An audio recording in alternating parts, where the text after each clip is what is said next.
Buenas noches, buenas tardes.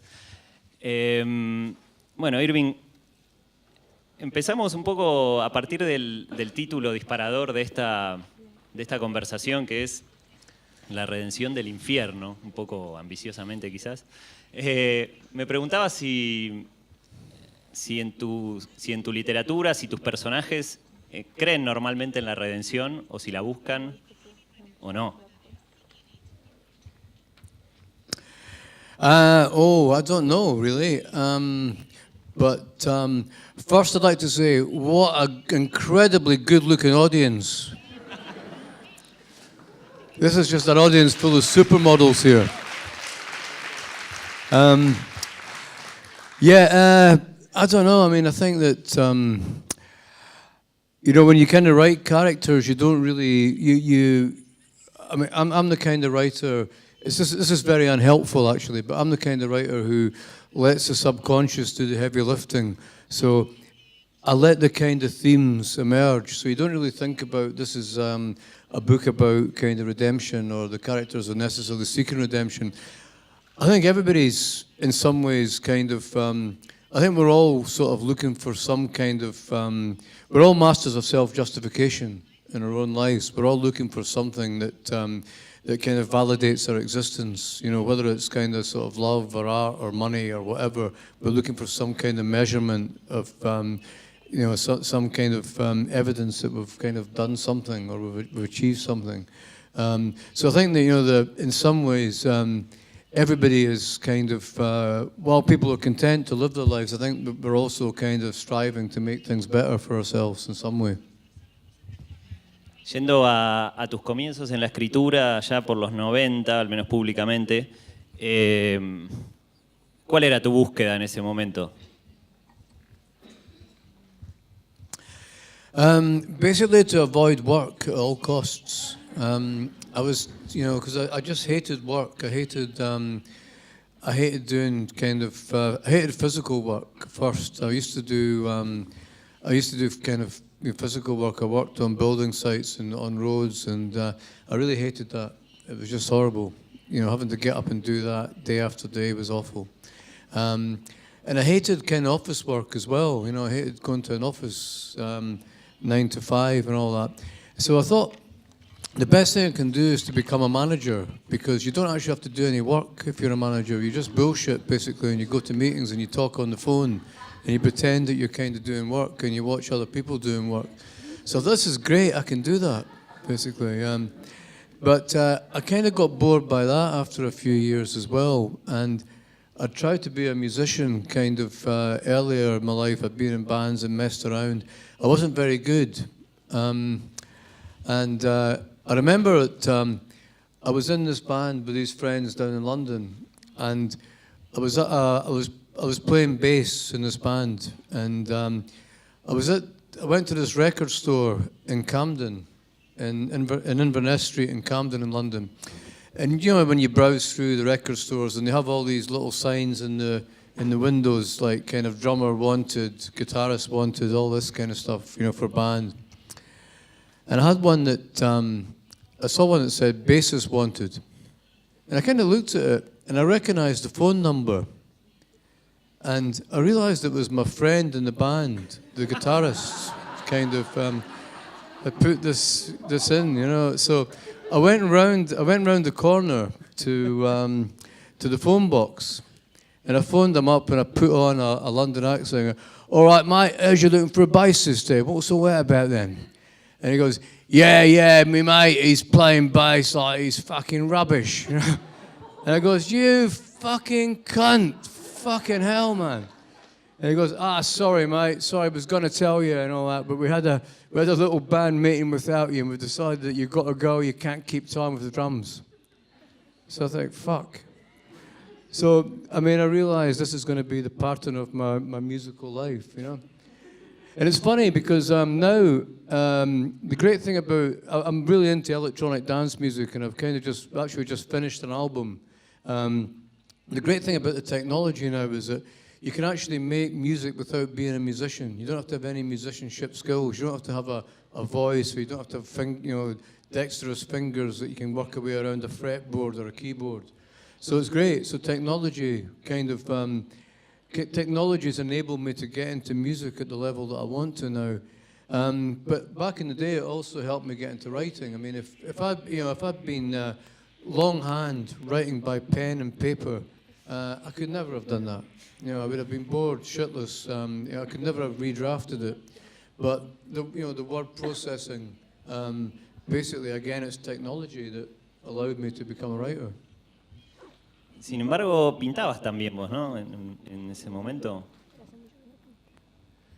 Yeah, unfortunately, it was usually kind of gang slogans on sort of on the side of walls and kind of like YLT or CCS or something like that, which is kind of. No, I mean, I wasn't. I used to like to paint and draw. I wasn't very good at it again, but I did it with enthusiasm. But now nowadays I would be a conceptual artist. I'd just kind of find a pile of stuff on a building site and stick it all together, and say this is my exhibition. And everybody would say, this is fabulous. Yendo al proceso de escritura, recién te referías un poco a tu relación con la tecnología, incluso en eso, pero también entiendo que no sos un gran amigo de la revisión, de la corrección, ¿no? Es una instancia que no la disfrutas demasiado.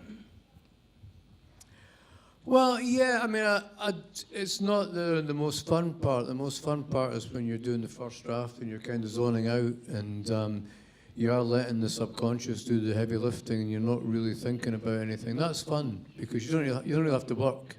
You just let your mind kind of unspool. When you actually print it out and you start trying to put it together and put it together as a basic story, you know, like a 3-act structure of beginning, middle, and end, and you have to develop plot lines and develop the characters and make them consistent. That kind of feels a bit like a proper job. It's still fun, but it's not as fun as a kind of as a purely creative kind of part of it at the start. It's more of a problem-solving thing, but it is fun, and you do have to do it. You know, it's part of the whole, part and parcel of the whole thing. Normalmente, ¿cuál es la instancia que más tiempo te lleva? Digo, el primer boceto, la estructuración, porque tus novelas tienen algo también como muy fuerte de la estructura, más allá de no estar tan pendiente quizás del proceso de revisión, pero sí de cómo se van estructurando a partir de capítulos y perspectivas de personajes, etc. Oh, I mean, I do pay attention to the revision. You have to. There's no way around it. But it's not my favourite part of the whole process. But yeah, I mean, you know, every kind of story has some kind of structure, and it usually is a 3-act structure. And you kind of, you know, often you try and disguise it and make sure that it's not kind of too obvious to the reader. You know, that you're setting up the characters, then you're throwing stones at them, and then you're resolving the situation. But you know, that is basic storytelling. It is that basic kind of Aristotelian kind of 3-act structure, and it's not really been. You know, you can subvert it, and you can do it quite creatively. I mean, a lot of films now, movies, it's about trying to find a way to trick the audience into believing that they're not following that 3-act structure trajectory. Sometimes it happens very well. Sometimes it happens very badly. If you've ever seen the film Usual Suspects, that's a case study in how to make a film that has a 3-act structure really look like it doesn't, and make it look like it's random and all over the place. It's a really brilliant piece of kind of editing and playing with time and playing with different voices, etc. So yeah, I mean, I think you're trying to do that as a writer as well. Yendo puntualmente al último lanzamiento en castellano de tu obra, que es Instrumentalde, que aquí se publicó recientemente vía anagrama como Un polvo en condiciones, marcó también un poco el regreso de tu escritura a Edimburgo, ¿no? Desde que vos estás radicado en Miami, pero aquí vuelve el hábitat de Edimburgo y casi como un personaje más, ¿no? Dentro de la historia. ¿Cómo fue eso? Yeah, I mean, it's kind of quite. it's pretty easy for me because I'm there about 3 or 4 times a year, and I still have a flat there, so I can just go there and slip in quietly and do some writing and sort of work away and get back into the whole scene again, really. So yeah, it's nice to do that, and I realised that I hadn't really written a book about Edinburgh for a while, and I thought it would be nice to just go right back into it and see how that worked out. Antes te preguntaba un poco sobre esas conexiones vigentes con tu mundo ahí en Edimburgo, ¿no? Tu familia, tus amigos. Me contabas algunas cosas bastante graciosas respecto de lo que es volver a Edimburgo periódicamente. Yeah, no, it's always a pleasure, and what usually happens is that I get all my friends together, we go for a drink, and we go to this one pub we've always gone to, and there's a big, huge table, round table there, and we all sit around that round table, and they just kind of look at me. As if to make, they're trying to wait for me to say something pretentious, basically, so they can rip the piss out of me. So I'll say something like, right guys, I gotta go to the restroom. Ah, the restroom, cunt. So they're kind of, they're kind of like, they're just, it's just a little game we kind of play all the time. So but once they've got it out of the system and all that, they realize I'm taking the piss. It's like things relax again. We just have a bit of a laugh and all that. They just want to see if you've changed or not, basically. ¿Y Miami? ¿Cómo te resulta? It's nice. It's kind of, I think of Miami as being like kind of rock and roll high school for middle-aged people. The kind of, everybody's like kind of, you come out of the airport and the short walk from the airport doors to the taxi, you feel your IQ just dropping nicely and satisfyingly. You think, this is great. I'm not kind of, I feel a bit kind of dumber and stupider, but I'm not kind of worried about that. I feel this is fabulous, and I've kind of, everybody's not got any clothes on, so I'm going to take all my clothes off, and then you go, oh my God. I'm a white-skinned Scottish guy with a beer gut, and everybody else has kind of got a nice dark brown skin, and they're all toned. I should go to the gym and get a tan. So you do all that, and you start to eat nice and all that. You think, this is fabulous. And then you say to yourself, well, I'm going to do some work today. Because I'm a writer, I should be typing some stuff on my little computer. And you think, well, it's a bit warm and the sun's outside and it's nice. Maybe I'll go to the beach, or maybe I'll phone some friends to go for a cocktail. And so you kind of think to yourself, this is great, but I've got to kind of get back to Scotland to get some work done, basically, or go somewhere where it's kind of a bit kind of harsher and less kind of conducive. Because it's such a visual culture, there's a lot of artists and photographers and models and all that kind of down in Miami. Whereas where I come from it's a very oral culture. It's very much about kind of talking and discussing and hanging out in pubs, dark pubs, and sort of blethering away and performing, so it's a very different thing. But it's nice to have the two, basically.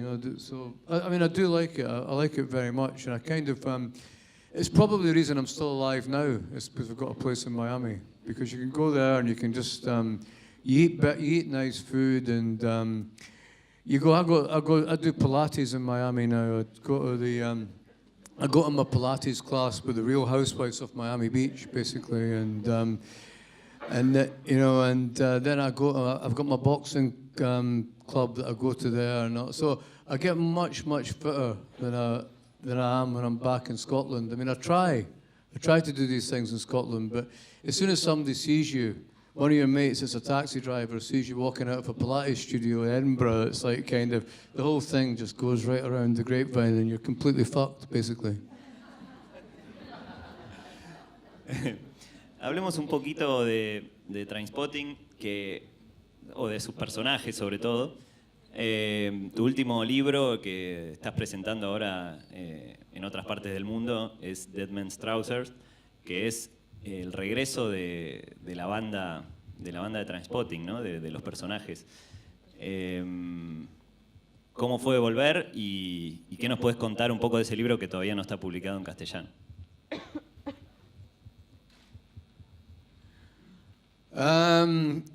Well, it was kind of massively successful. It went to #1 on the bestseller list in the UK, which is not that I'm kind of bothered about money or anything like that, but it was nice for that to happen. But it was like it was a fun book to write because it kind of this book and the other one before it, The Blade Artist, they kind of they came out of me working on the Trainspotting 2 film with John Hodge and Danny Boyle and Andrew MacDonald. We had an apartment in Edinburgh that we'd rented out, so it was like the Big Brother house. We were going through all the old scripts of porno that John had written and the book, and I was taking them out to meet everybody, all the kind of people that I know there that were into all the kind of the drugs and the boxing clubs and the football hooligan stuff, and just kind of people that were doing all sorts of stuff, and all the saunas as well. Kind of we went around there. I saw John and Danny coming out of one of the saunas near to where my flat is one time, and they assured me it was for research purposes only. Yeah, no, it was great fun. We were just going out and having nice food and sort of eating, having nice wine and all that. So it was great, and it was like we just talked about these characters, and because we were talking about them so much and researching it so much for the film, it kind of got me interested in what they would be doing now. So I kind of got 2 books out of that. Basically, I got 2 books out of just sort of being there with them, and in some ways they had a big input into the books and the way I thought about these 2, particularly the second one, the Dead Man's Trousers one, which I think the first book was Trainspotting was about betrayal, porno was about revenge, and this one is about redemption. Basically, it's about them trying to sort of to kind of form some kind of a friendship again, or reconstitute the friendship. En ese cuadro suena muy interesante lo que sabemos de Begbie, del presente de Begbie, de Begbie, que se reinventó un poco como un artista, ¿no? y aparenta una vida normal en Miami, creo, ¿no? ¿O dónde exactamente? Begbie es el psicópata ¿no? de Trainspotting, que el personaje muy recordado de... Yeah, I mean, he's actually in Santa Barbara in California, kind of working as an artist. He creates all this, he casts all these heads of people and then mutilates them. And he gets kind of commissions from people whose partners have divorced them, and they want their ex-partner kind of mutilated, or have a bust of them mutilated. So it's like a Schadenfreude art type of thing. He gets all these commissions from movie stars and sports people and stuff. And he's like, he's blagged his way into this kind of thing that, this they learnt in prison, and he's met this art therapist from California, and they're kind of married, they're married, they've got a couple of young daughters, and it's like, what I did with that character is I thought, I can't keep having Begbie as a viable character because he's basically dead as a dramatic character, He comes out of prison, causes a bit of mayhem, then goes back into prison. He's like a kind of comic relief. There's no dramatic juice left in him. There's a limited number of times you can get away with doing that. So I thought, what if he's reformed? And how does somebody reform? When they get into their 40s, they have an opportunity to change their life. It's the last real opportunity you probably have to change your life. And he goes and I just thought if I throw a lot of love at him and throw a lot of art at him, so I give him a nice family, made him a successful artist.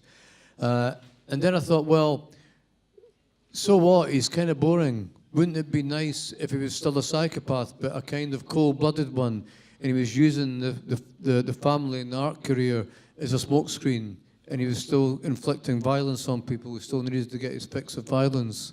So that he became an interesting character for me again because he was living this kind of deceptive life. And I had him, I thought, well, what would happen if he, that was The Blade Artist as a book, and then I thought, well, for Dead Men's Trousers, I thought, what would happen if he actually met Renton again, but under these circumstances? What would he be trying to do? How would he still want to get even?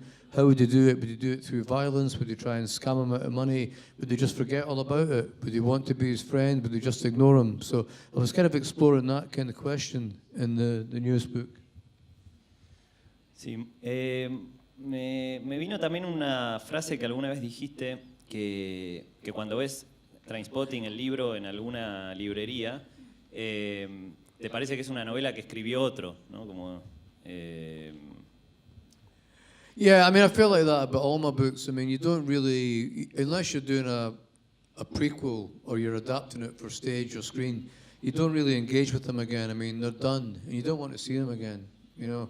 And become, you know, if I see a row of books of, you know, I go into a bookstore and I see all the books with my name on them, it's just like watching somebody else's books. It doesn't make any, there's no emotional reaction to it at all. All the emotion is in the thing that you're currently writing. So it's, you know, it's like you're kind of working on the book that you're working on. And the interesting thing about it is it's, if you're working on a book, it means absolutely nothing to anybody else except you. It's got no reality in the world at all except yours. And then when you get the book out and you have to promote it, hopefully people are excited about it, and you know the press want to talk to you about it, and people want to read it. And by that time you've forgotten everything about it, and you've got to talk about it because you're so immersed in the one that you're currently doing. So that's a kind of strange thing. It's a strange kind of dilemma, really. It's something that you actually have to relearn the book, and you relearn it by conversations with people who know more about it than you because they've just read it. Bien. Una vez también leí que decías sobre Trainspotting, que normalmente está vista como una historia sobre drogas, ¿no? Pero vos decías que las drogas ahí aparecen como un síntoma de un mundo en transición, ¿no? Como de una sociedad, en el caso de Gran Bretaña, de post-Thatcher un poco, que estaba un poco del fin del mercado del trabajo, su transformación, ¿no? Eso me lleva también a preguntarte por tu visión actual de este momento global también, en relación a eso. ¿Cómo ves? Sé que estás bastante interesado en la política y en la actualidad en general. ¿Cómo estás viviendo desde Miami este periodo del mundo en general?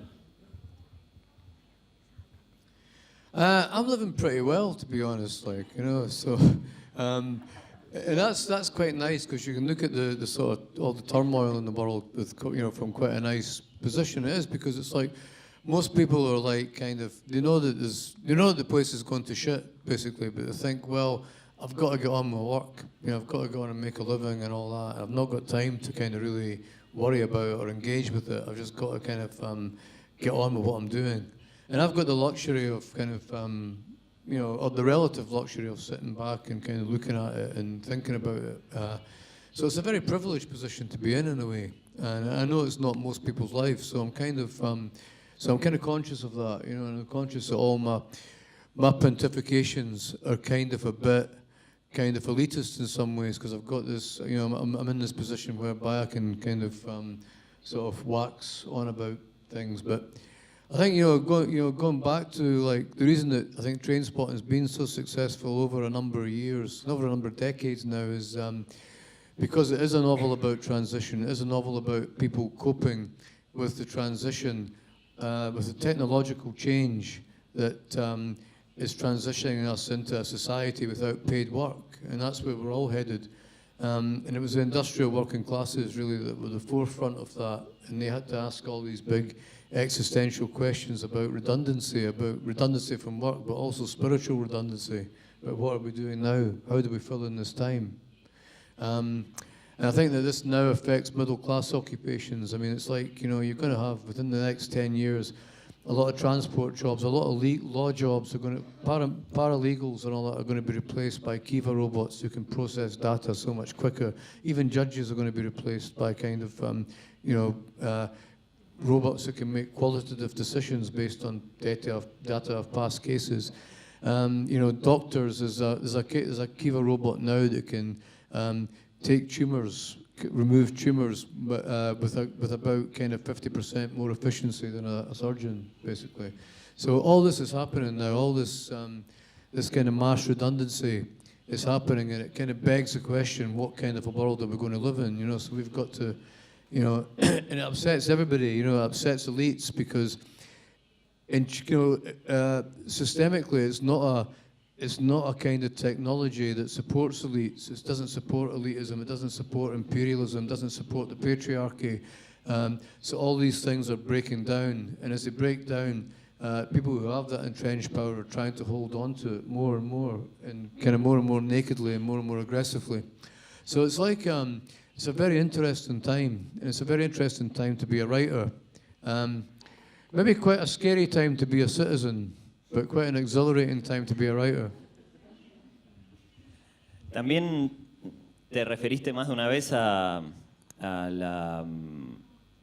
este momento en relación justamente a la sociedad patriarcal en la que vivimos, en el mundo en que vivimos, y cómo tus personajes de alguna manera también exponían eso de una manera muy brutal. Y cómo a veces te pasa que las lectoras mujeres conectan mejor o entienden más directamente a esos personajes que los hombres en algunos casos, ¿no? ¿Algo de eso dijiste? Yeah, I think women kind of do tend to get it because they think, fuck me, I went out with a bastard like that one time. What was I thinking? Everybody, it's like everybody's gone out with somebody they shouldn't have gone out with. And, it's like it's like kind of everybody, goes through their phase of going out with a nutter, basically. And kind of, you never recognize anything in yourself. People don't recognize anything in themselves, but they recognize things in other people. So, because I've got all these kind of archetypal kind of main characters, I've got the psychopath, I've got the cynical intellectual, I've got the kind of the compulsive womanizer, I've got the lovable loser. I mean, just about every woman has gone out with somebody like that in various stages, or not, and because of that, I think women have got a much more critical, kind of empathetic eye for the book. I think men just laugh and they go, this guy's like that. Maybe it's you, but women kind of women get the vibe of it a bit more, I think. ¿Podrías recordarme la idea que aparece en tu tweet fijado, ¿no? Al menos la última acerca de a quién votar y en qué momento, ¿no? No, I can't actually. I mean, I've not been on Twitter for a while. I kind of got a bit fed up with it because it's like, it used to be quite fun, Twitter. I used to enjoy it, but now it's like you go on it and it's just like a bunch of kind of people moaning down the pub, basically. It's like a bunch of old jakies moaning down the boozer about the, Brexit, Trump, and it is, there's a lot to moan about, basically, but it just gets too much, basically, and it's like, and it becomes an echo chamber of, all the people that, isn't this shit? Yeah, it is shit, so it's like, what we're going to do about it? We'll tweet, fuck off, Pero bueno, ahí también vos intervenías bastante en la discusión política, hablabas en algún momento de las nuevas narrativas que aparecen, ¿no? En política entre los nativistas y globalistas, ¿no? Y eso, ¿te interesa particularmente desde la mirada británica o estás más metido en la política norteamericana ahora que vivís en Estados Unidos? I think it's kind of the same all over, really, when you strip it away. I mean, it is that kind of, it's basically kind of, everybody in every country in the world has been removed from democracy, basically. It's all been bought and taken over by money. So basically you have two types of right-wing kind of elites competing with each other. You have the globalists and the nativists, basically. They're just like, it's internecting strife between these two sets of elites. And you kind of, we're at the age where the dominant political philosophy isn't like kind of liberalism or socialism or even conservatism. It's basically assholism. And what we try and do is every country's on a mission to try and find the biggest asshole in that country and put them into power, and then hate them, but keep voting for them, like, you know. And I think that the reason, whoops, excuse me.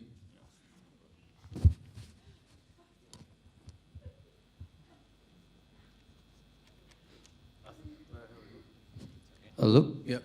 Yeah, I think the reason that assholism has become so prominent is like everybody's got to that stage now where, you know, it's like Bertrand Russell says that the problem with the world is that really stupid people are always certain about things, and clever people are full of doubts.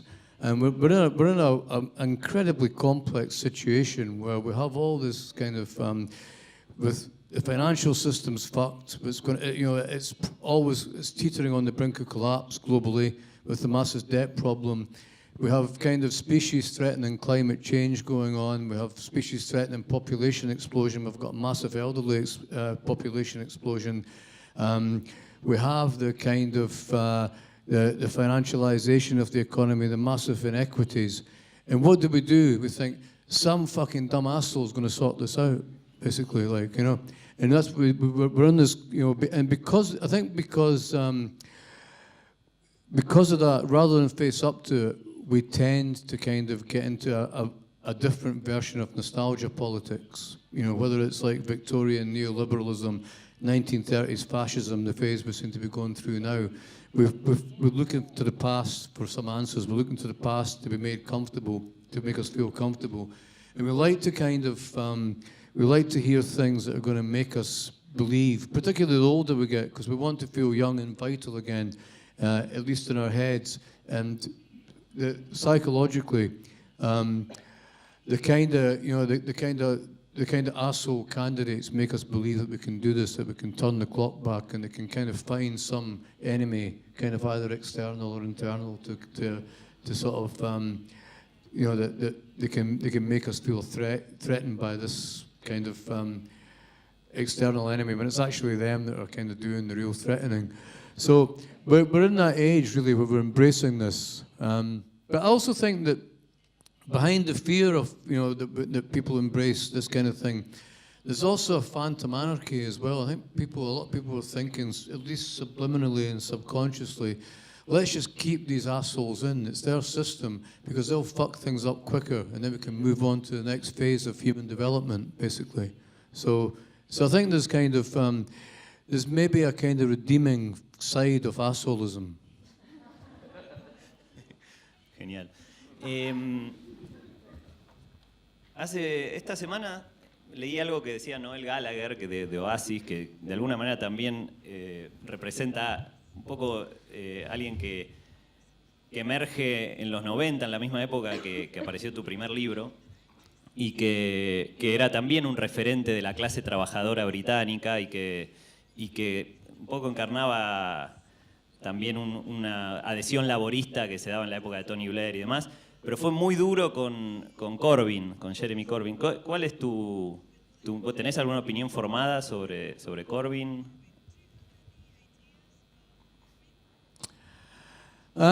Yeah, I mean, I wish Corbyn was, it's like, I mean, I think he's a well-meaning guy. I mean, Corbyn was my ex-MP in London. I lived in Islington, in his constituency. I think he's a well-meaning, decent enough guy, but I think he's very much from the 70s. His whole thing is kind of very much kind of, his whole focus is like in this kind of, it's not the 70s anymore. It's like there's a whole different kind of complexity. And I wish there was somebody with this political sensibility that was 20 years old. Basically, that's the person that I want to kind of vote for and would support. And to me, it's like again, it's another kind of version of nostalgia politics. It's a kind of, the left's version of neoliberalism and kind of Brexit Trumpian type fascism. It's a sort of, it's that kind of idea that let's just get into Keynesian economics and pretend it's going to be like it is in the 70s. There's a lot, it's like you can't, kind of, you can't rebuild a country on the basis, you don't basically have the wages. People don't have the wages to be taxed anymore for a big rebuilding program, any more than consumers have the money to spend on the kind of, George Osborne's kind of capitalism, basically, So consumer society. So I think we have to kind of massively have kind of, to rethink about kind of the whole idea of economic growth and the whole idea of what kind of economic and social progress means, really. And we have to decide, about if we're going to have machines doing the work. I mean, what are we going to do? Are we going to live under the kind of, do we want freedom or authority? Are we going to live under some kind of authoritarian control society? Are we going to be playing like kind of big games of five-a-side football and in the fields and making love in the fields and writing poetry and kind of and dancing and all that kind of stuff, Or are we going to just sit at home and have kind of sort of, little boxes and have kind of screens and cathode, and sort of and propaganda and stuff blasted at us all day until our brains are fried. So I think we've got to get out more,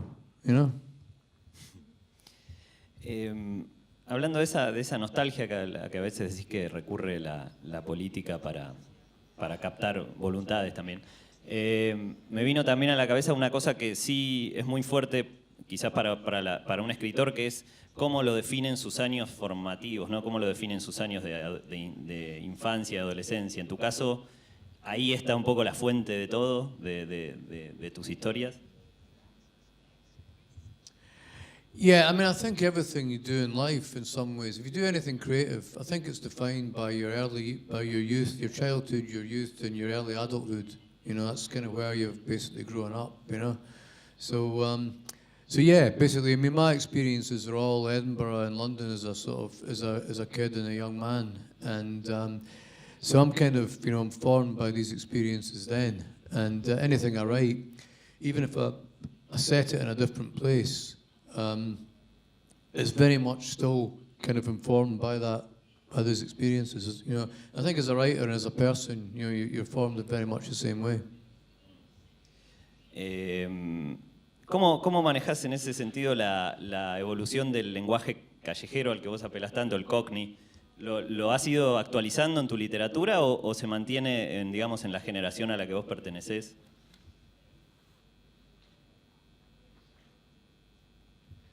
It depends. I mean, people do change. I mean, it's like the global impact has changed things linguistically. I mean, it's funny that it's funny to hear all these like kind of transatlantic phrases, like or phrases that come from Australian soap operas that are used by people in Scotland now, but they do it in a kind of they remix it in a kind of very Scottish way. So it's kind of funny, really, but.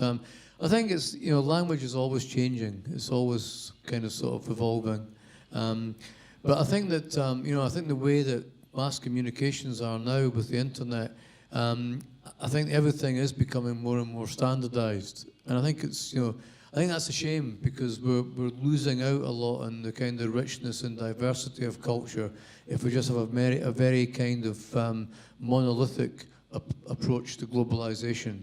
And I think that's what we've had under neoliberalism because it's been market-driven for the last 30 years. I think we should have an approach to neoliberalism, an approach to kind of the creation of a global world that isn't a neoliberal one, that's a social democratic one and takes into account all the kind of wonderful and varied cultures of this planet. ¿Cómo definirías a Terry Lawson, el que protagonista de la novela que acaba de publicarse aquí en Argentina, de Right, cómo culturalmente, digamos, como personaje de Edimburgo, ¿cómo lo definirías? Just a normal Edinburgh taxi driver, really. Obsessed with sex and cocaine and, So yeah, I mean, it's like, it's funny, it's like, because when, you know, I live in America, and every taxi driver in America, taxi drivers in America are usually immigrants. They come in at the bottom of the pile, and they grab a cab and they work their way up. Taxi drivers in Scotland, in Edinburgh, they're usually kind of indigenous, kind of working class white people who've worked on building sites or dealt loads of cocaine, and they've bought a taxi and they drive around and they think, you know, it's like, can't be bothered working on the sites anymore, this is a fucking life, you know. So Terry's very much one of these guys, basically. ¿Conocías muchos en la época del pub y eso? Yeah, I mean, most of my pals are builders and drug dealers at Edinburgh, so most of them are now taxi drivers.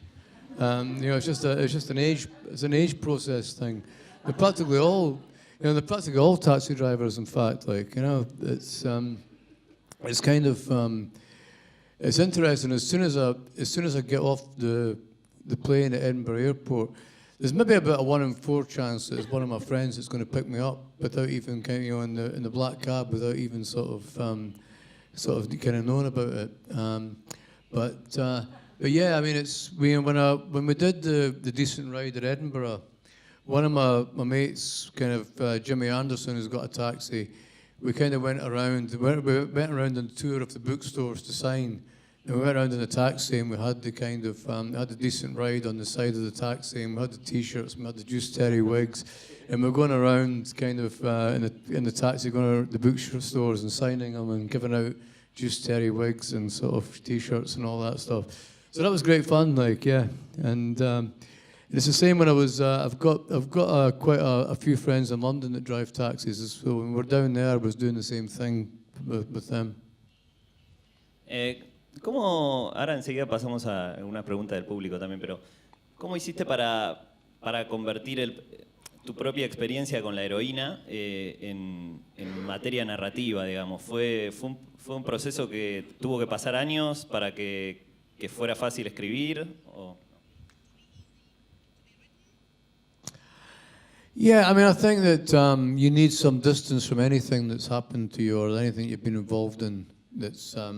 It's a kind of fairly, I suppose a traumatic part in some ways of your life, but a kind of, you know, it's something that you have to process it a little bit and try and make sense of it before you can write about it. I think, you know, you can't just have an experience that's quite an intense one like that with all the you know, not just the kind of the biochemical stuff about the drug, but all the kind of the social stuff and the subculture stuff that goes along with it. You've got a lot of stuff to kind of try and unravel, and you've got to unravel all your kind of motivations and reasons why you're doing something that is kind of on the surface of it a kind of fairly pointless thing to do.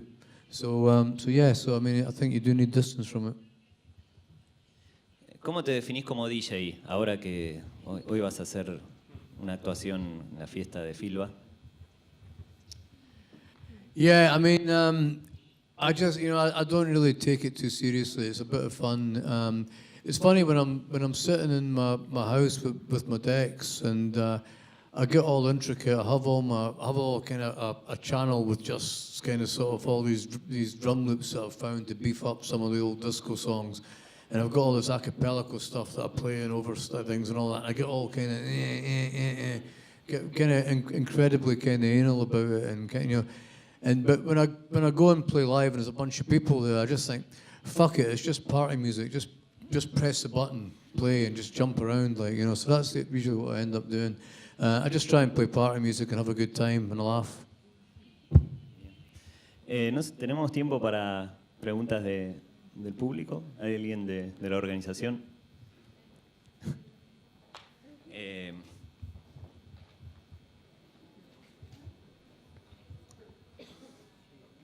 ¿Dos preguntas? ¿Hacemos?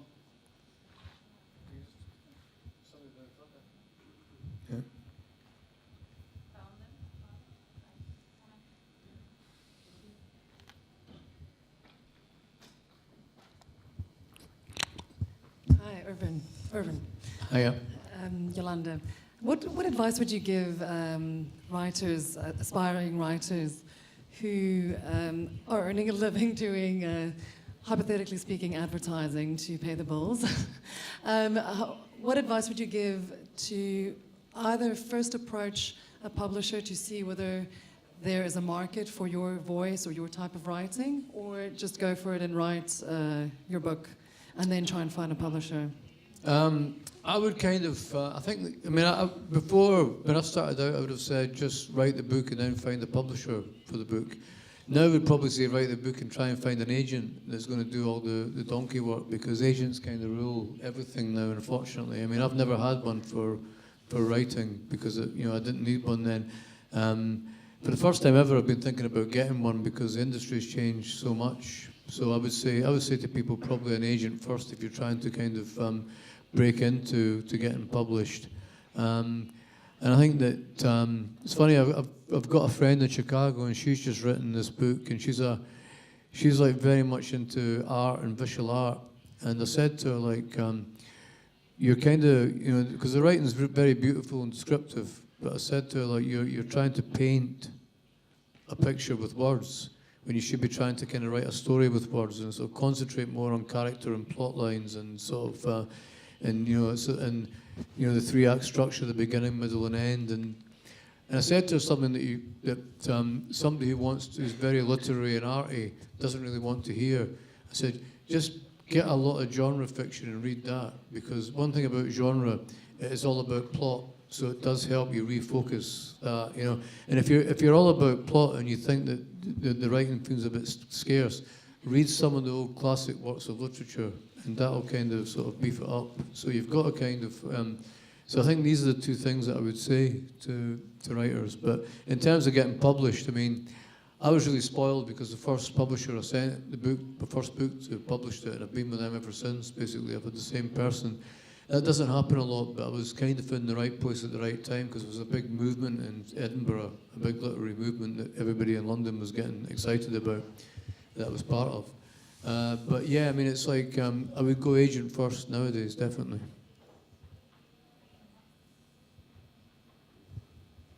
Hi. Hi.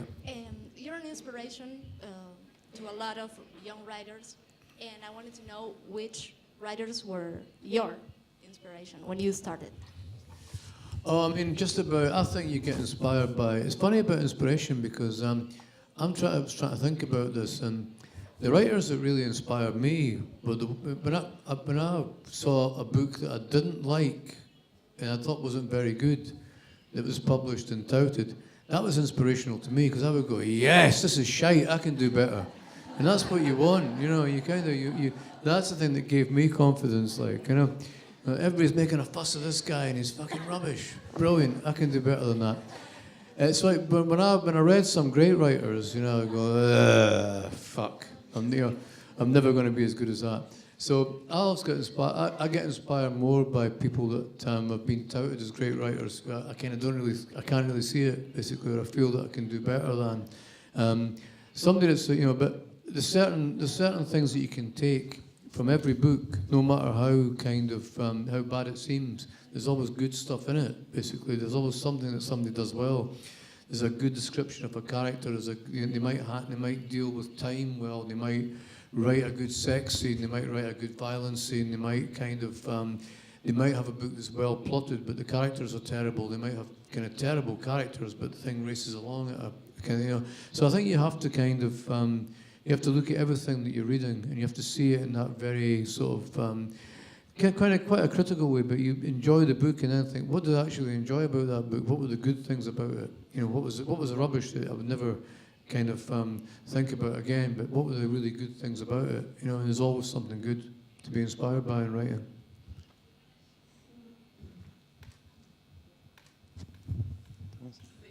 Bueno, parece que time is over. Muchas gracias a todos, gracias a Irvine, un placer haber estado aquí con él. Thank you. Thanks very much, guys. Cheers.